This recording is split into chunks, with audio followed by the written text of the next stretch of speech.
Hello जी, अस्सलाम वालेकुम। मेरा नाम है सुभान महमूद और आज हम इस टॉपिक के बारे में बात करने जा रहे हैं। वो है 1956 का कॉन्स्टिट्यूशन। अच्छा जी, इससे पहले 1956 का कॉन्स्टिट्यूशन इतना लेट क्यों है, इतने डिलेज क्यों है? क्योंकि 1947 में पाकिस्तान बन चुका होगा, ठीक है। लेकिन 1956 जो वो कवानीन जिनके तहत मुल्क चलना है, उन कवानीन को बनने में आपने 9 साल लगा दिए।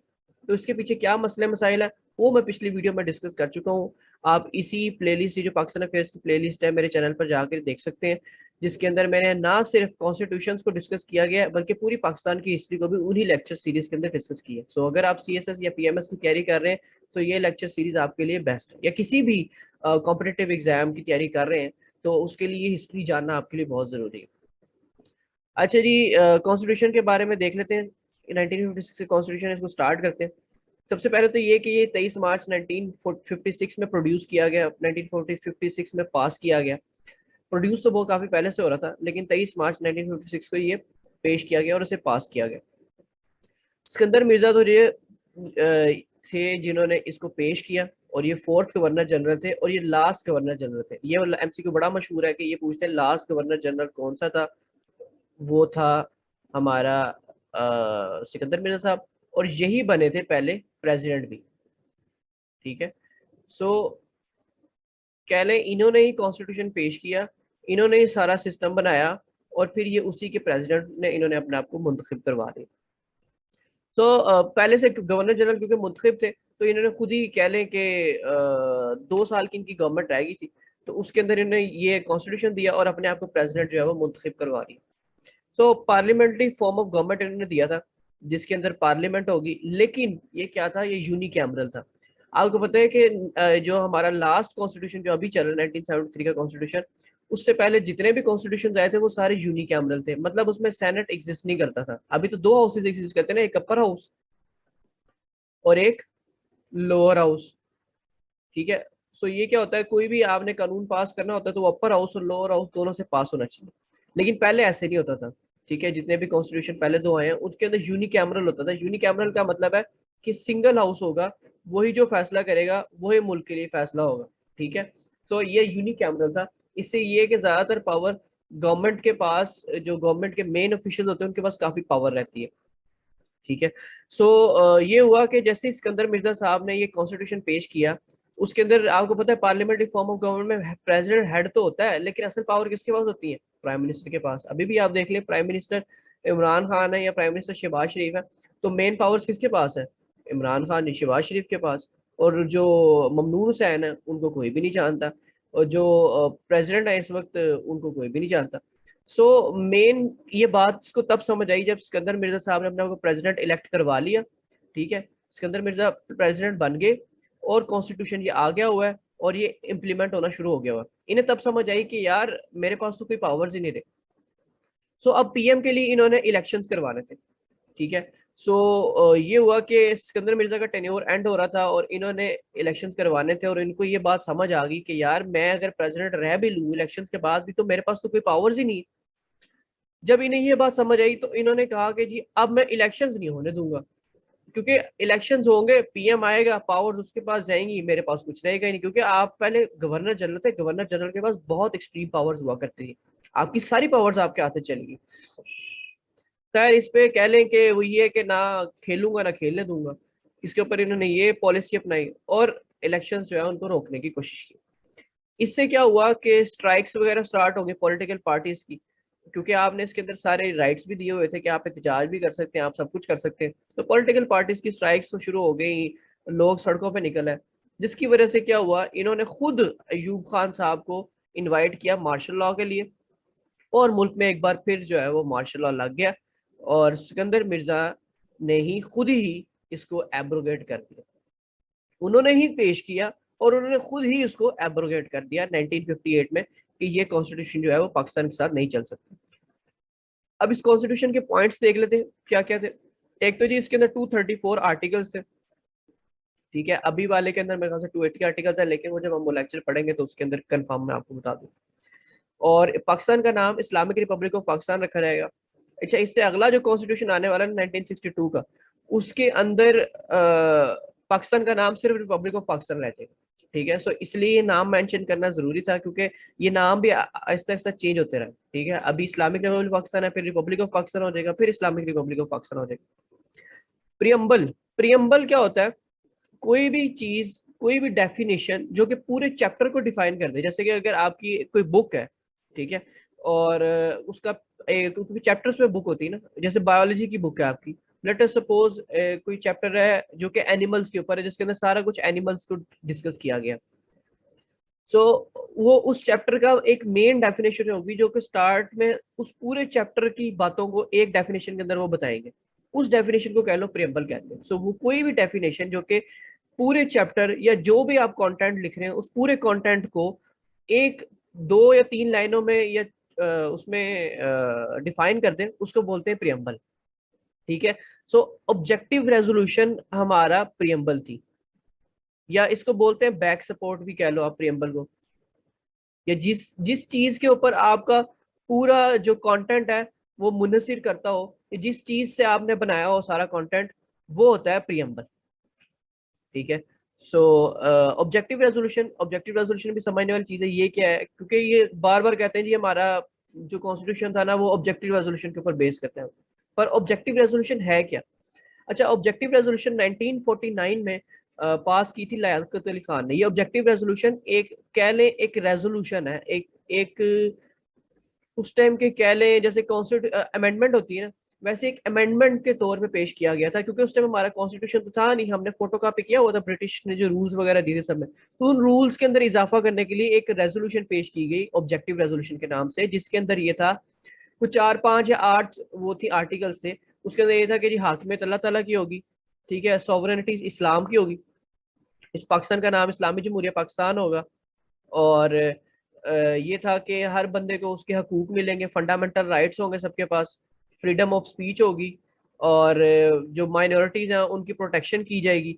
सो ये सारी बातें थी जो ऑब्जेक्टिव रेजोल्यूशन के अंदर थी। सो उन्होंने ये कहा कि इस कॉन्स्टिट्यूशन का प्रियम्बल, ये कॉन्स्टिट्यूशन भी ऑब्जेक्टिव रेजोल्यूशन के ऊपर बेस करेगा, और कोई भी चीज उसके खिलाफ नहीं होगी। और इसके अंदर ये भी थी कि कोई कानून, ऑब्जेक्टिव रेजोल्यूशन थी कि कोई कानून भी इस्लाम के खिलाफ नहीं बनाया जा सकेगा।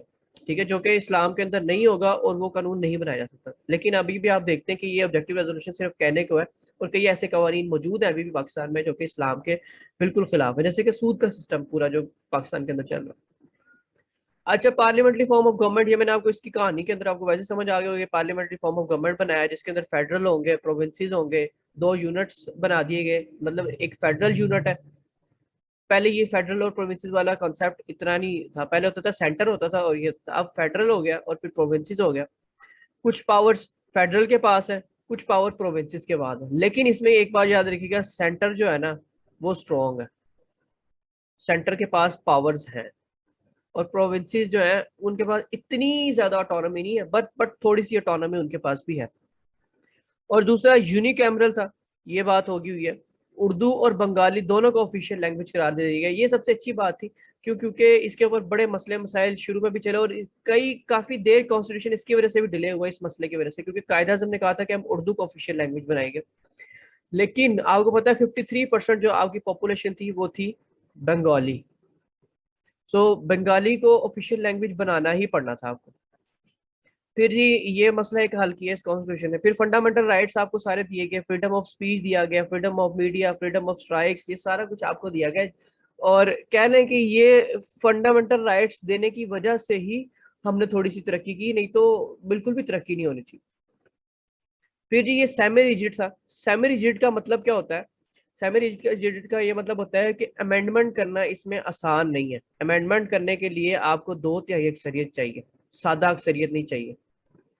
ठीक है, 2/3 अक्सरियत चाहिए कोई भी अमेंडमेंट करने के लिए।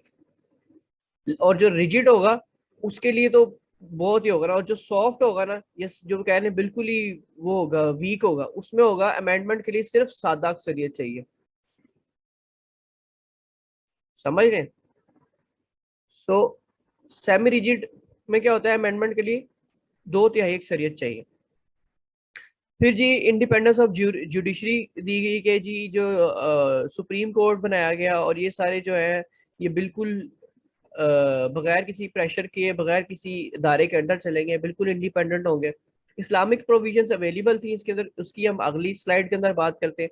और इलेक्शन मेथड जो था वो डायरेक्ट इलेक्शन मेथड था, ठीक है। और मतलब कि ये आप प्राइम मिनिस्टर को डायरेक्ट चूज करेंगे। अभी क्या होता है, अभी डायरेक्ट इलेक्शन मेथड होता है, इनडायरेक्ट इलेक्शन मेथड होता है। अभी इनडायरेक्ट इलेक्शन मेथड होता है। क्यों? क्योंकि आप एमएनओस को चूज करते हैं, एमएनए आगे जाके प्राइम मिनिस्टर को चूज करते हैं, ठीक है। अभी भी देख लिया कई असेंबली के अंदर आप लोगों ने ज्यादातर इमरान खान और इसके लोगों को अंदर भिजवाया, लेकिन अभी आपका पीएम कौन है? शहबाज शरीफ। सो ये आगे के आपने एमएनए को चूज किया, एमएनए ने आगे जाके उसको चूज करना है प्राइम मिनिस्टर को। सो वो अब उनकी विल के ऊपर है, आप इनडायरेक्टली सिलेक्ट कर रहे हैं अपने पीएम को, सही है।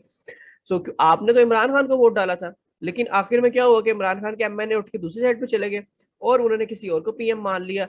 सो ये क्या हुआ कि आपने जिसको सिलेक्ट करना चाहा आप उसको सिलेक्ट नहीं कर पाए। सो ये होता है इनडायरेक्ट इलेक्शन। और डायरेक्ट इलेक्शन ये होता है कि ये लिखा हो जी आपने इमरान खान को प्राइम मिनिस्टर बनाना है, या शहबाज शरीफ को प्राइम मिनिस्टर बनाना है, या कोई और जरदारी को प्राइम मिनिस्टर बनाना है। सो इसके ऊपर अब डायरेक्ट इलेक्शंस होंगे। डायरेक्ट इलेक्शंस होंगे कि आप डायरेक्ट ये वोट डालें कि हाँ जी मैंने इमरान खान को वजीर आजम बनाना है। इससे कह लें कि आप डायरेक्टली चूज कर सकते हैं कि हमारा प्राइम मिनिस्टर कौन होगा, और उसको कोई भी फिर चेंज नहीं कर सकता। लेकिन अभी आप कोई भी प्राइम मिनिस्टर चूज करते हैं तो उसको चेंज किया जा सकता है आपकी बगैर राय लिए, ठीक है। तो डायरेक्ट इलेक्शन मेथड, और उन्होंने कहा कि ये 21 ईयर ऑफ एज होगी फॉर वोटिंग। अभी 18 साल है, उस वक्त 21 साल की उम्र जो उन्होंने कहा वो जरूरी होनी चाहिए वोट के लिए। इस्लामिक प्रोविजंस पढ़ लेते हैं इस कॉन्स्टिट्यूशन अंदर क्या थी। इस्लामिक प्रोविजन सबसे पहले जी Islamic republic of Pakistan, Pakistan का नाम रखा था। और कोई भी ऐसा लॉ पास नहीं होगा जो कि कुरान और हदीस के मुतनाफी हो। फिर जी हर कम्युनिटी जो थी उसको रिलीजियस प्रैक्टिसेस करने की इजाज़त थी, और उनको ये अश्योरिटी दी गई थी कि उनको उनकी रिलीजियस प्रैक्टिसेस में कोई मसला नहीं दिया जाएगा। फिर प्रेसिडेंट और प्राइम मिनिस्टर जो है वो मुस्लिम होने चाहिए। ये एक इसके अंदर इस्लामिक प्रोविजन थी इंपॉर्टेंट, क्योंकि ये जो अगला जो कॉन्स्टिट्यूशन आने वाला है ना वो थोड़ा लिबरल होगा हमारा, ठीक है। और उसके अंदर एक कुछ इस तरह भी था कि तरीका था कि आपका नॉन मुस्लिम भी प्रेसिडेंट बन सकता था, ठीक है। और वो था भी प्रेसिडेंशियल सारा सिस्टम। सो अगला कॉन्स्टिट्यूशन काफी हमारा लिबरल आने वाला है।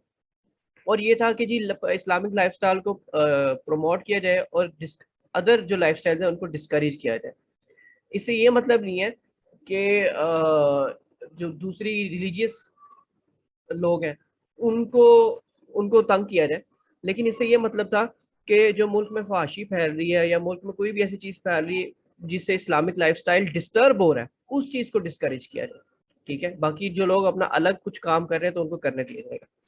बेसिक नेसेसिटीज जो है वो उसको फुलफिल किया जाएगा, और रिलेशनशिप विद इस्लामिक कंट्रीज है इनको बिल्ड किया जाएगा। अच्छा, ये दो बड़ी इंपॉर्टेंट चीज है, एक तीन बल्कि Islamic republic of Pakistan, president should be and PM should be Muslim, और रिलेशनशिप विद इस्लामिक कंट्रीज।